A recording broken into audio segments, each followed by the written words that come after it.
एक बार की बात है, एक गांव में किसान रहता था। उस किसान को जानवर पालने का बहुत शौक था। उसके पास पहले से ही बहुत सारी भैंसें थीं, जिनका दूध बेचकर वह अपना घर चलाया करता था। तो एक दिन उस किसान ने एक खरगोश, एक बंदर को भी अपने घर में पाल लिया। अब काफी दिन गुजरने के बाद उस किसान ने खरगोश और बंदर के साथ खेलने की सोची। उस किसान ने अपने खेत में बहुत सारे छोटे छोटे गड्ढे कर दिए और फिर उन गड्ढों पर मिट्टी डालकर उन गड्ढों को बंद कर दिया। और किसी एक गड्ढे में उस किसान ने एक गाजर को छुपा दिया।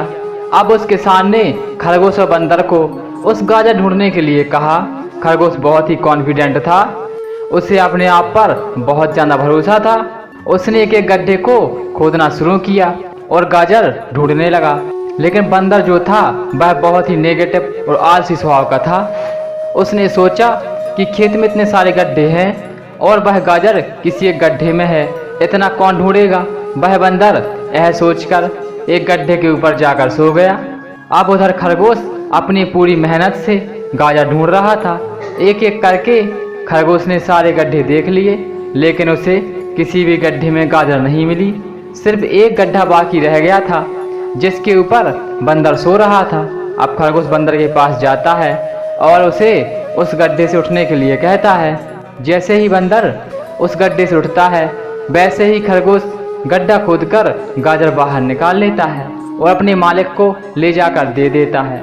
बंदर यह देखकर हैरान हो जाता है कि जिस गड्ढे के ऊपर वह इतनी देर से सो रहा था, गाजर उसी के अंदर थी।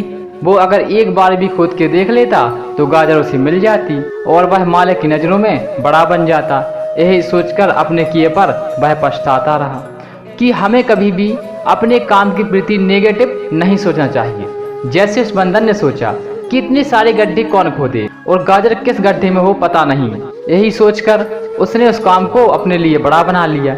और दूसरी सीख दोस्तों हमें यह मिलती है कि हमें एट लास्ट कोशिश करनी चाहिए, क्योंकि हम जब तक कोशिश नहीं करेंगे किस्मत भी हमारा साथ नहीं देगी। अगर वह बंदर जिस गड्ढे पर सोया था वहां से ही गाजर को ढूंढना शुरू करता तो उसे गाजर मिल जाती, लेकिन उसने कोशिश ही नहीं की।